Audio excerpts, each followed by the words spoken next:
My name is Shubh. I'm a Schulich Leader scholar studying biomedical sciences and a member at STEM Fellowship. And you're listening to STEMFellows, a monthly podcast where I have conversations with prominent STEM leaders to spark big ideas. Hello, friends. Welcome to another episode of STEMFellows. This month, I'm pumped to have Maria Denk on the show. Maria is a queer biophysical chemist and science communicator who works in the field of drug discovery. Maria finished her undergraduate studies majoring in chemistry at McMaster University and currently works at a small contract research organization. Maria, it's a pleasure to have you on the show. Welcome. Hello. It's a pleasure to be on the show as well. Thank you for having me. Great. Excited to have you today, Maria. I guess we can get into it. The first thing I always like to ask whoever joins me on the show is, I guess, just setting up the stage and providing some context to the things we're going to talk about later. And so I was just wondering if you could talk a little bit about maybe who you are, where you came from, and what's brought you to where you are today. Yeah, definitely. So I went to McMaster in the life sciences program when I first started. I think very similar to other students who had relatively good grades, like pretty good academic standing and like lots of encouragement from my parents. Like I was pretty much dead set to becoming a doctor. And then I think once first year came in, I was like, okay, like I'm doing decently in school, but like I don't know if medical school is quite the right path for me, especially with the fact that I am a very sleepy person. I do like sleeping a lot, and I will not deny that whatsoever. And I actually quite enjoyed chemistry in first year. And I also really liked chemistry throughout high school. And I got through first year chemistry. I quite enjoyed it. So I was then planning to go into chemistry. I was debating between chemistry and chemical biology, but the reason why I chose chemistry in the end is because I really just didn't want to take cellular biology for some reason at that point. But turns out I do a lot of that now. So sometimes your studies don't quite align with what you end up doing afterwards. But that being said, McMaster, you specialize into your program into your second year, and then if you want to do co-op, that's when you apply. And I knew I wanted to do co-op from the start because I was talking to some upper year students who did co-op, and I heard nothing but like good experiences overall. And so I decided to apply for co-op. And once I did my co-op, my very first co-op I did at NMX Research and Solutions, which is actually where I currently am employed. Which I did lots of things related using NMR spectroscopy, which is a similar principle to MRI, to understand how do we develop drugs more efficiently. So that's what I did for my first co-op work term.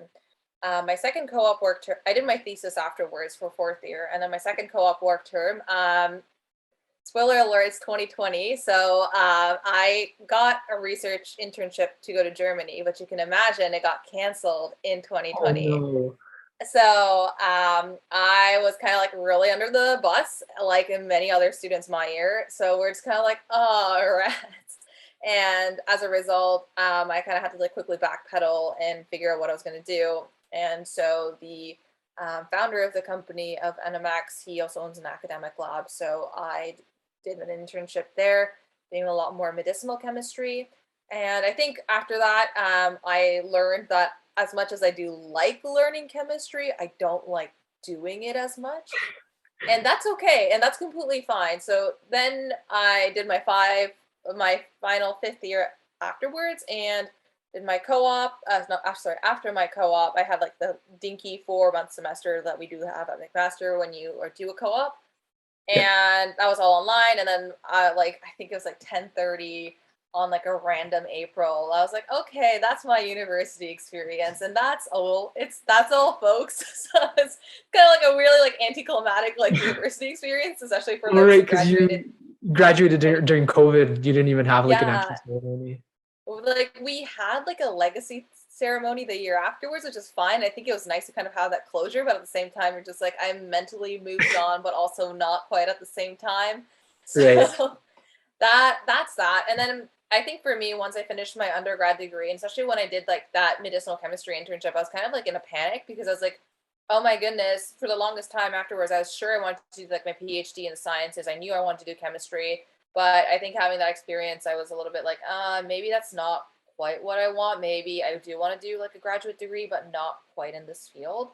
So I was kind of like staggering a little bit. And then because I had a good relationship with my co-op advisor when I did my very first co-op, I kind of was asking them, hey, like, I know like we get along pretty well. Like, do you have a job opening for me perhaps? And from there, I knew I wanted to do more biophysics work, which is kind of what I do currently.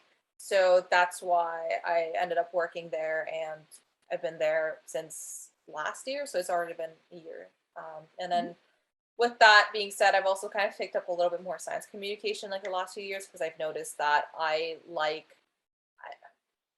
am okay with academic writing. I can do it, but it's not what I enjoy doing, and I quite like educating the general public on like how like very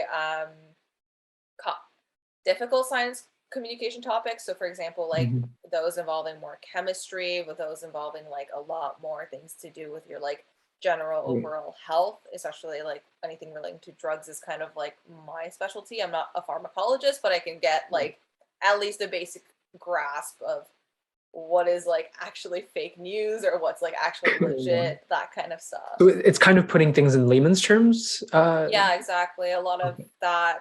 So, for example, I volunteer with an organization called Science for Everyone, which is kind of where I do like predominantly most of my science communication work, and it's completely like virtual, volunteer run. So I do a lot of that as well. Oh, that's fantastic. I was meaning to ask you, like, why chemistry? Like, what stands out to you about that?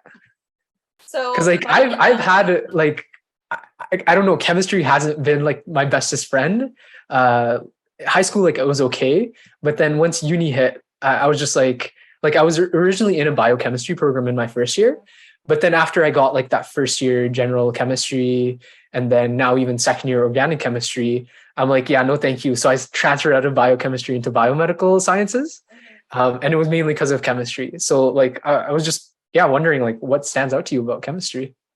So there's like several factors. So funny enough, before I like decided to go like full on drug discovery, like I really liked makeup and such when I was in like first year. I don't know, I just kind of like grew out of that somehow. It's kind of like, okay, like none of that for me anymore. But I really like that. So I really wanted to be a cosmetic chemist, so someone who does like formulations and whatnot. But turns out I didn't really enjoy that. I did a little bit of material science for like a summer program, and I was kind of like, I don't know if this is really my thing.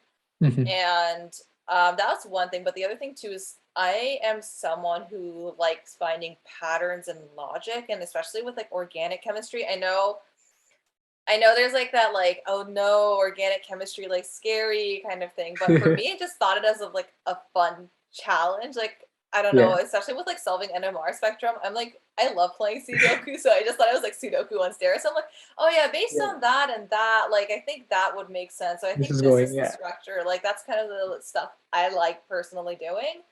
And I wasn't a big memorizer, and it was never really my strong suit. And pretty much that's probably the reason why I like treaded and avoided cellular biology for like a good chunk of my undergraduate, because I was like, I can't remember all those like cellular pathways. So at the end of the day, like there is some logic to it, but like the naming can be a little bit like quite arbitrary. And I think also chemistry, depending on who teaches it, I think it makes a really big difference, because I personally do not think you should teach chemistry in the fact that like you focus on the name of the reaction instead of understanding why the reaction works. But I know a lot of times it's like white old guy name, white old guy name, white old guy name, and you're just like how many like old German, British, like French guys' names do I have to remember? Like I don't know. That's not fun. I don't think that's the way it should be taught personally, but there's debate also in like chemical education. It's not my field, but I think the biggest thing is I just found the logic to be cool, and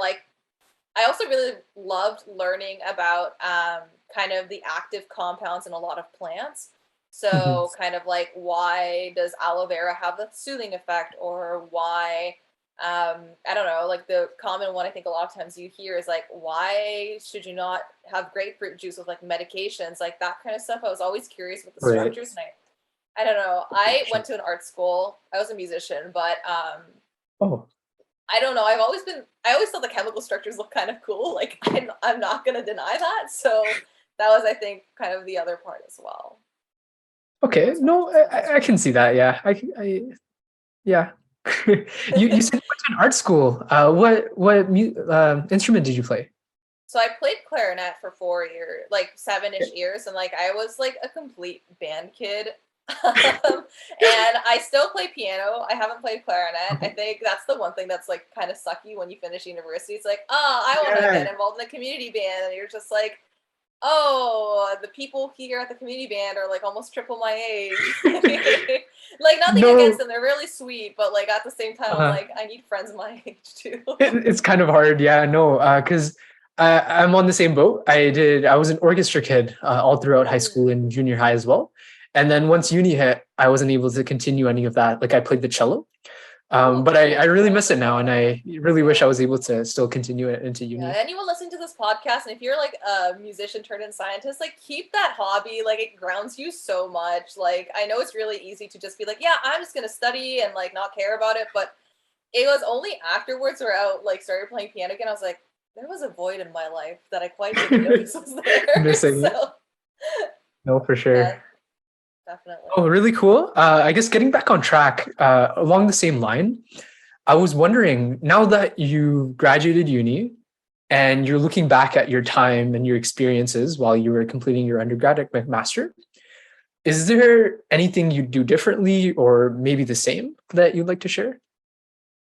There's some things I did correctly in like the textbook sense, but I don't think I did correctly in like the emotional sense. The Okay. meaning like I was very, very studious and like I could easily be in the library like almost every single weekend.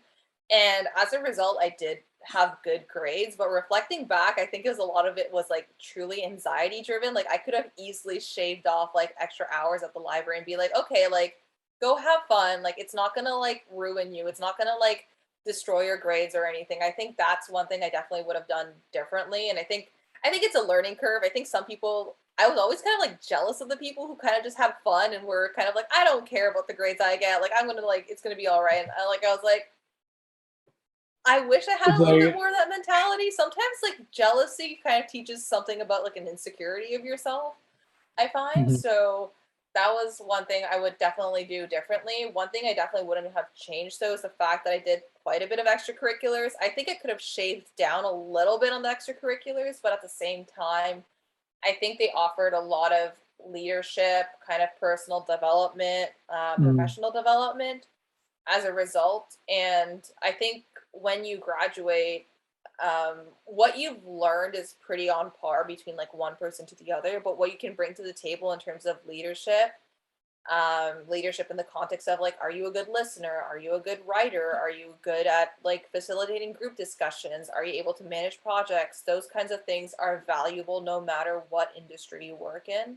So mhm. I think that made a humongous difference in terms of like how I got employed, how I got my jobs during co-op. And that's maybe I could have done a little bit less and probably gotten the same results, but at the same time I also made a lot of friends from there. And even when you kind of like drift apart, once you finish uni, you can always kind of like tap back in and be like, hey, like remember when we did this? Like how are you doing?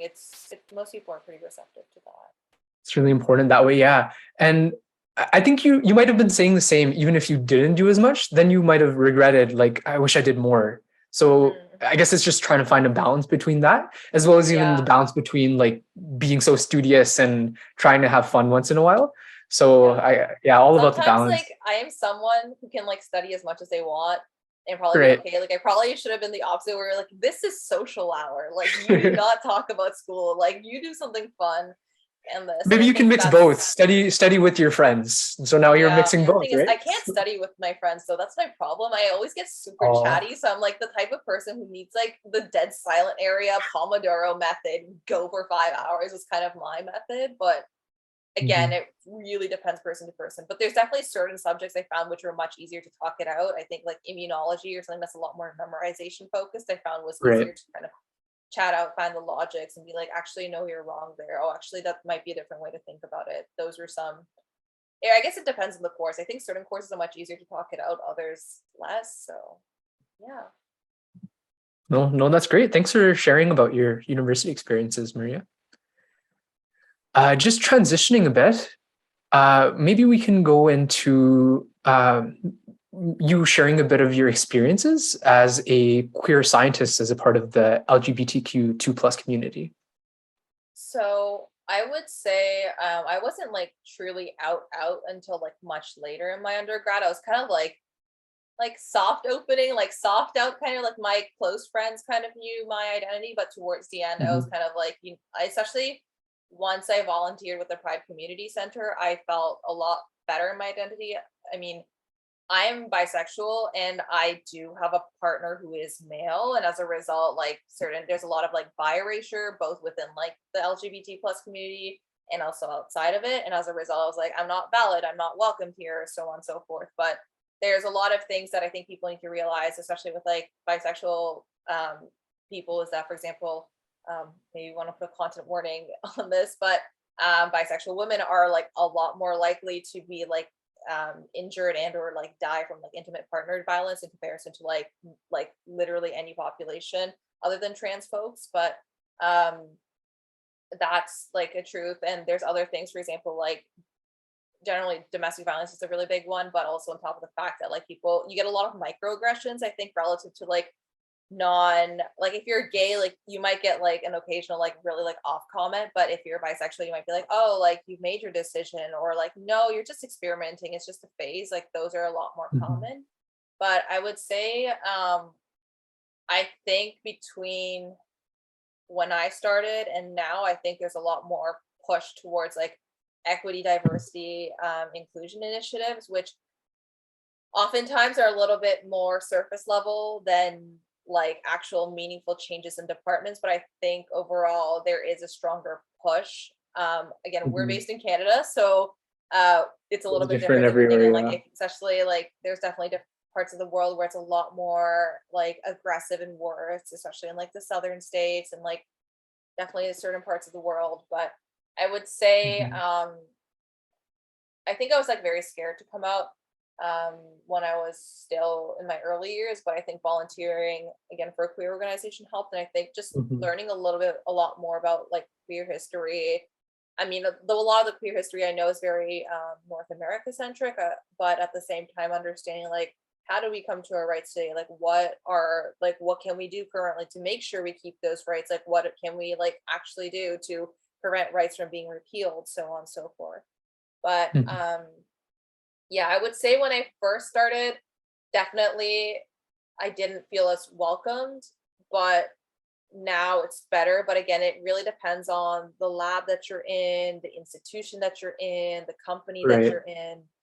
And I think one thing for sure that really stuck out when I coordinated the I think was it the 2ST LGBTQI plus and STEM event when I was part of the Pride Community Center, is the fact that multiple professors says like, if these people cannot accept the way that you are, they do not deserve your labor, was very much something that like struck a chord to me at that point. And I think that was something that's incredibly relevant because I think there was a few people who want to do a postdoc but was not necessarily in a state or a city that they felt safe in. They're like, we understand it's really prestigious, but at the same time, your mental health is important. And kind of reiterating that was something that was kind of eye-opening, but also kind of good to hear from someone who has like a lot more experience than I do, and also kind of dealt with a lot more, I don't say a lot more BS, but a lot of like political scenarios, like especially with like the HIV/AIDS like pandemic that happened that decimated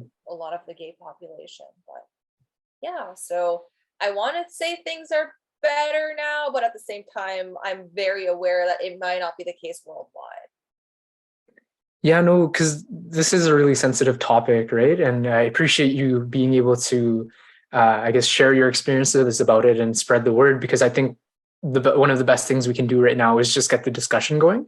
And I'm really glad we're able to do that with this podcast and like the several other initiatives you were talking about that you just mentioned. So yeah, thank you. In, I guess, relation to that, I was wondering if you had any advice for perhaps young LGBTQ2 plus researchers who might be getting started in the workplace, and they might not necessarily have like an open community to talk about their experiences with. Like, did you have any advice for them? Yeah, so one thing I would say is use whatever platforms you have and that you feel comfortable with to connect with other LGBT plus scientists. I think that's what really made a big difference, because one of my best friends, they're doing their master's in public health, and they were the director of the PCC when I was there. Kind of having that support from them and being like, oh yeah, like yet again, does a person ask me like, do you have like a boyfriend or do you have a girlfriend, and kind of like assuming like the first of the marital status of you, but also like assuming the gender of who your romantic partner maybe is sometimes kind of like maybe let's not do that. And kind of being able to have that person you can lean on is incredibly important, because sometimes you're in an environment that you thought was okay but was not okay. And sometimes if you're on like a co-op work term, like you're going to be there for like 4 to 8 months, and you're just like, yikes, like I don't know what to do. Like sometimes you just have to like grin and bear through it. And like I really hate saying that like from the bottom of my heart, but at the same time, your co-op office is there. If you're having any issues, they're usually very helpful. I personally didn't deal with this. My friends, I personally know, haven't dealt with this, but I'm just saying if this does happen, just letting you know, like those are some resources which are there. But at the same time, I was gonna say with that is you can always get involved with like initiatives. I think there's an initiative called 500 Queer Scientists or something like that. So you can always put yourself there if you're out and about. Like I completely understand if you're like don't feel comfortable, because we know like doxing is like kind of a big thing, especially against trans people right now. Or like very prolific trans people. But at the same time, if you feel comfortable, those are very much like great ways to get involved. Also in terms for those who are looking for more academic positions, if you have yourself on 500 Queer Scientists or like Diversify Chemistry, which is another one, those are great places to just have your contact there, because as conference people are looking for speakers, those are actually a great way. First of all, it's a great way for you to get speakers who are like very diverse, but at the same time, it's great for graduate students, undergraduates, professionals to kind of have more of these opportunities, so you can like put them in both for you to serve your community, but at the same time, like have this for your professional benefit. So, but I think the important thing is just kind of having someone who understands kind of where you are. So whether this be like a really good friend, a good mentor, or just someone even like you met on the internet. Like I have tons of friends like across the world who are like queer scientists as well. I usually mostly use Twitter, but it's a really great way to meet people as well. For the word. Yeah, thank you for being able to share that, Maria. I'm sure that's going to help many new people. So moving on, I wanted to talk a little bit about your work with Science for Everyone. You talked about it a bit earlier, but maybe we can discuss that a bit more, because I wasn't actually familiar with the organization, and I don't know, maybe the viewers might not be as well. So from my understanding, it's a nonprofit dedicated to advancing science literacy, understanding, and I guess accessibility for everyone, like in the science community. So would you just mind telling us a little bit more about like what Science for Everyone is and what your role has been a part of the organization? Yeah. So I kind of got involved with Science for Everyone. Like, again, this is the extracurricular connections part, but one of the founders, Connor McLean, him and we worked on the McMaster Science Society together. So he was president, I was vice president external, and he kind of co-founded he and Kayla, co-founded Science for Everyone together, kind of during like this entire like first wave of the coronavirus pandemic, which sounds like very ancient terminology now, but at the same time, they really noticed like there's so much misinformation, like, and there's misinformation and disinformation. So the difference between is misinformation is perpetually posting information you know is wrong, whereas disinformation is you accidentally posting something is wrong, but you didn't fact check, and it's a little bit harder because oftentimes people have good intentions but accidentally like post like absolute garbage. So kind of to combat that, we Connor and Kayla kind of founded this like very Instagram focused way to like really dissect complex terminology, concepts in science, news articles which are misleading, in kind of like 10 slide Instagram carousel. So it's kind of very Well, and it's very beautifully designed because I don't know, for me personally, when I see a ginormous block of text on Instagram, like my brain just shuts down. I'm like, I am not seeing that. I've read enough today. If I wanted to read, I would have gone to Wikipedia. But we really do that. So science for everyone kind of has like two pillars. We have more of the reactive pillar and we have the proactive pillar. So the reactive one is very much reacting to things that happen in the news or things that were recently approved, or kind of really trying to like dampen the flame on like certain topics. Whereas like, so for example, like the one big one is everyone's talking about myocarditis at one point because certain people who got the mRNA vaccines were having incidences of myocarditis. But the reality is that you have to look at the baseline rate of like who's getting myocarditis in like the vaccinated population versus who's getting myocarditis in the unvaccinated population who does catch COVID. So as a result, we were kind of like debunk things like that. I wrote a post on Paxlovid, which is Pfizer's antiviral against COVID, and kind of explaining like there's two molecules, what do they exactly do. And on top of that, we have things based on like because most of our people are based in Ontario, based on like health measures, we do like a very simplified, easy to blast version of that. But that's kind of like a reactive pillar. And on the other hand, we have the proactive pillar, which is kind of like more working with like educators, classrooms, and really focusing on like how do we combat like science misinformation, especially in the age of social media, where you might be following one content creator who is really good about one subject but is absolutely terrible about others. Like, I don't want to hammer down on like a very specific group, but oftentimes people who are working in the medical profession say one thing but toxicologists say another thing. And how do you tell the difference between that? Who is right? And those are some things. And there's often like accidental fear mongering from like both sides. And I know, like, especially with like cosmetics, it's really, really messy because a dermatologist will say one thing, a toxicologist and the chemist will probably say a very similar thing, and their reviews are opposing, and trying to dissect that can be quite difficult. So those are just some of the things that we're working on. And we also have a podcast as well, and kind of like working on very different streams on science communication. So we're completely virtual. And so as a result, we kind of work with people. I'm based in Montreal, but there's people based in Toronto, people more on the West Coast, and some on the East Coast as well. And I think we have a few actually internationally as well. But that's kind of the work we do. You can also follow us on, I think it's Sci for Everyone. I think you can probably put in the show notes if it's okay. For sure. Yeah, no, I'll include all of that information in the show notes. Thanks for sharing all of that, Maria.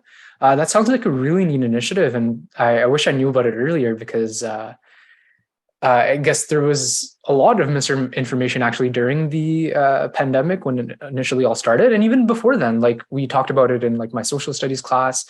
So I'm glad there's, I guess, work being done towards that and combating that. So yeah, keep up the science communication is like, I think it's something that a lot of academics tend to dismiss as like, oh, like that's not real science. I'm just like, oh, shut up.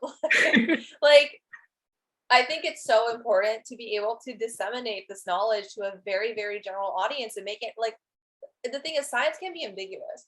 And that's what makes science communication quite difficult, because of the fact so that important. Like, yes, this is true, but actually, and I think this is the one thing that for me, I've been meaning to write this for a while, is dosing. Dosing is what makes the biggest difference. So something that can be life-saving can become incredibly toxic, and something that's incredibly benign can become incredibly toxic at like a very high concentration. So for example, I think all of us have probably seen like a label that says like the state of California says that this product contains something that can give you cancer or something along those lines. Like, I understand where that comes from, but like very, very, very small like dosing is probably not going to impact the human health that much. But the fear mongering kind of gets really people like really chemophobic, and they're just like, oh my God, there's no chemicals in my house. And then all of us are like, no, everything's chemicals actually. But I don't want to say that because it's a little condescending, but kind of trying to understand and tell that to people is quite difficult. But I think the work that we do for Science for Everyone, at least the people who I know really appreciate our work, which is great. But sometimes people are in the incredible echo chamber of conspiracy theories, and that can be quite difficult to unravel, I find. Unravel. Yeah, I wish I knew about this organization earlier, especially when we were having those conversations in some of my classes earlier. But I'll definitely give you guys a follow and include all of that information in the show notes. So thank Thank you. you. Thank you. Yeah, let's keep trekking.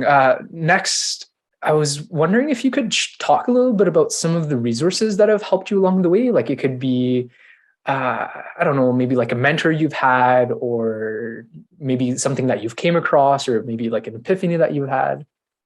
Yeah, I would say like I definitely have relied on my mentors a lot. So I might be dating myself here with like social media platform I use, but like back in 2016, a lot of people still use Facebook. So when we would have like McMaster class of like 2020 or being like, and you would like post pictures of yourself and like what you're interested in. Oftentimes like the upper year representatives or like frosh leaders would just comment on your post and be like, hey, like I also like this and this, like want to like I'd be more than happy to answer questions. Like I would say the majority of people just don't even like bother answering this, but like my friend and I we were just like, okay, we're interested in like chemistry or chemical biology. So like if there's any upper year reps in these programs, we'd love to talk to you. And like I messaged these two and like I'm pretty sure like my friend and I we were like overly keeners. So they were probably just like freaked out about us. But at the same time, like I think asking all those questions and just not being afraid to ask help. And but at the same time, I'm like at the stage where I'm like, I should ask more questions personally right now because I'm like a little bit lost with what I want to do, but that's also okay. But I think especially in undergrad specifically, like people want to help you.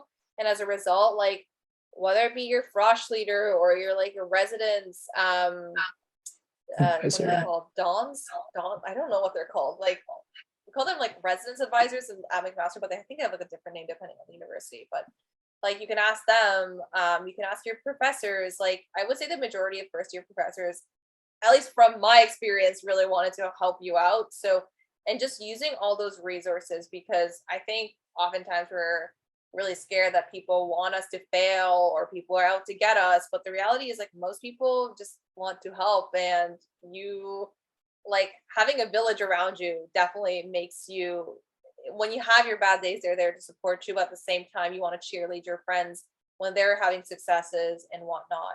So in terms of mentors, that's one way to do it. I think another way is if you help with like recruitment events, that's a really, really easy and passive way to like make connections to kind of Mhm. chat with people. And I think my biggest thing that helped me a lot was I tried my best to really establish good human connections with people because I find that that serves you in the long run. Like I don't want to say this in like a people manipulating tactic way, but I want to say like very much in like a like make an effort to remember people's birthdays or like make an effort to remember what people liked or like make an effort to remember people's conversations. Like Be human. they will, Yeah. yeah, be human. Exactly. That serves you really long in the like long run because I was talking with like one of my supervisors, like, oh yeah, I remember you told me about this like really like embarrassing story of like what your boyfriend did once on vacation. And then she's like, that's a very good memory you have. But I think I think that is really crucial.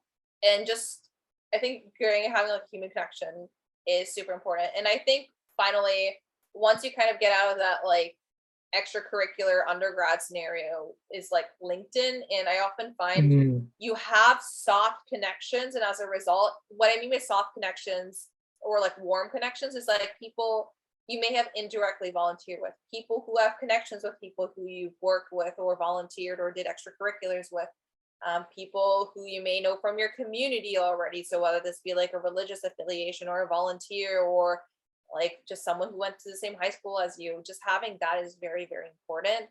And honestly, just like don't be afraid to shoulder tap people and be like, hey, like I noticed that you did your undergrad in Canada, but you did your doctoral degree outside of Canada. Like, would you be willing to like chat? And like most of the time I've had like most people are willing to chat. Like if they don't answer you, it's probably just because they're either busy, your message wasn't clear enough, or they just don't check their LinkedIn. But I would say the majority of the time they just are not checking their LinkedIn.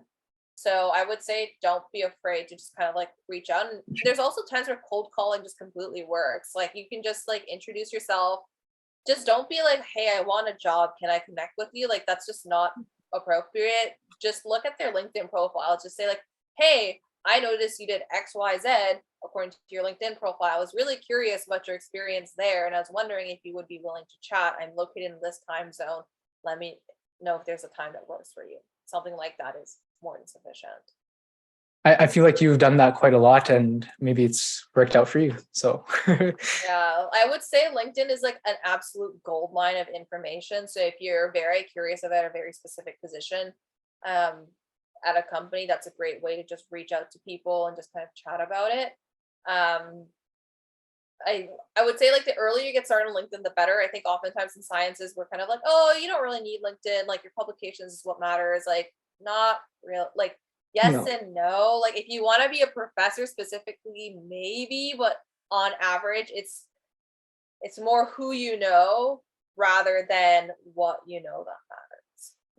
Yeah, like social capital is so important, and I couldn't agree with you more about LinkedIn. It's probably had like one of the biggest impacts on my life in terms of like I wouldn't be here where I am today without it. Just because like I've met some like incredible people who've given me like great advice that I still hold to this day. And like sometimes people just reach out to me as well. Like just a few weeks ago, I had a somebody from Ignite Fair. I believe they're also a nonprofit, and they help graduating high school students transition into university. So they hold like a university panel and share different resources. So they actually reached out to me via LinkedIn and asked me to be a panelist for one of the events that they were holding. So that was a really nice opportunity to, I guess, meet them and also network. And yeah, I couldn't agree with you more about LinkedIn. So with all those listening, I get LinkedIn. Like it will change your I life. know like people like I know there's like the LinkedIn influencer kind of like really cringy posts sometimes on there. Just ignore them. Just be like, You oh just my have to get god, past like them. Yeah. you just have to get past them and just like ignore them. But I would say like I think oftentimes like the word networking just like makes you want to like go into like phrase mode. Like I say like think of it as a way to introduce yourself and to potentially have a friendship, and that's how you should approach it. Because I think when you're trying to like think of how you want to get something out of someone, it gets a little bit like very one-sided and kind of awkward about it. I think very just being honest, be straightforward, like say thank you, follow up with them. That's what's really important.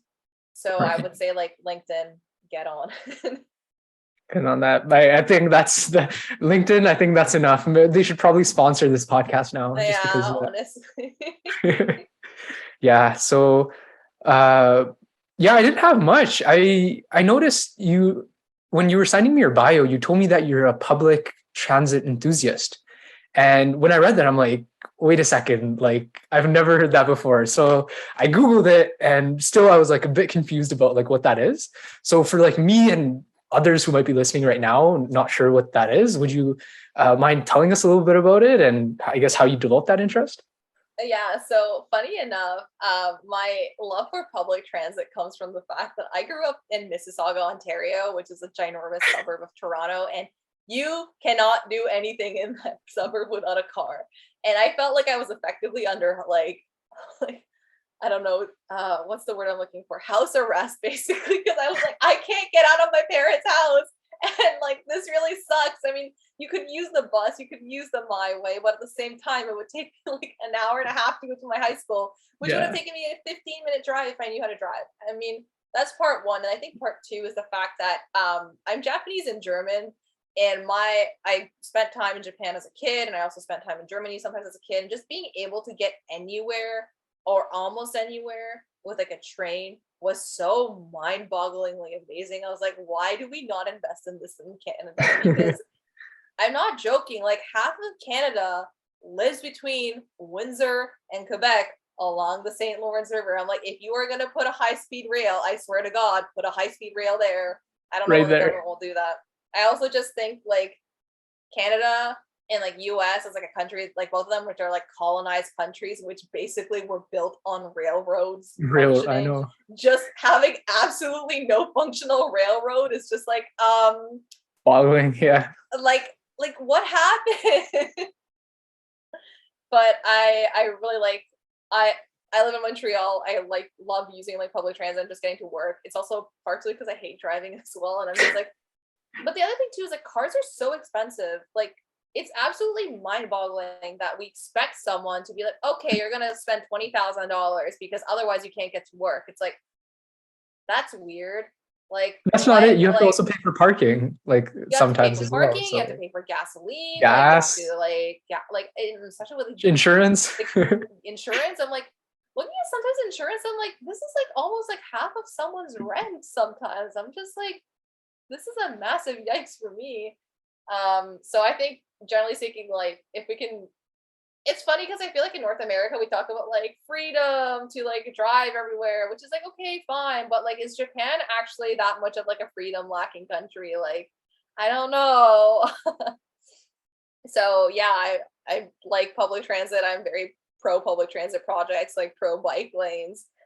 I'm like the people that like the very like right wing like columnists. They're like, oh, these youngsters and their bike lanes, hating cars, like they need to get a life. I'm definitely I the mean, primary target like of those I agree with right-wing you. Like it'll also columnists. cut down on greenhouse gas emissions as well. So like Like it's just pluses my everywhere. my hot take is that like I understand the push for electric vehicles, but at the same time, if we're first of all not investing in clean energy, that makes zero sense. Like you're still It's polluting at so the end of the emitting, day. yeah.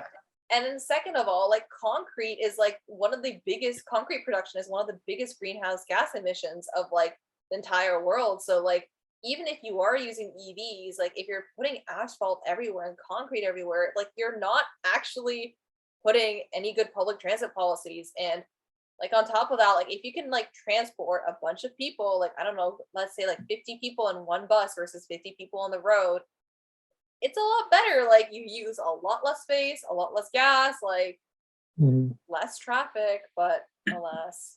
So like, do you also do advocacy work related to that, or is it kind of I just like haven't, a hobby? it's more of a personal hobby, but like at the same time, if I see like really silly developments, I will be like, okay, like time to like blast this on social media or time to Mhm. kind of like I haven't really got involved with like municipal level politics as much as I'd like to, but at the same time, I'm quite limited with my time with like science for everyone, my job and whatnot.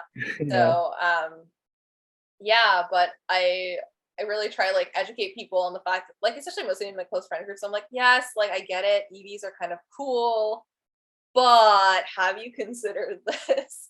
So that's kind of very much like within my community type stuff. But I feel that in Montreal, at least the people who live near the subway lines are very like pro bike lanes, pro transit expansion and whatnot.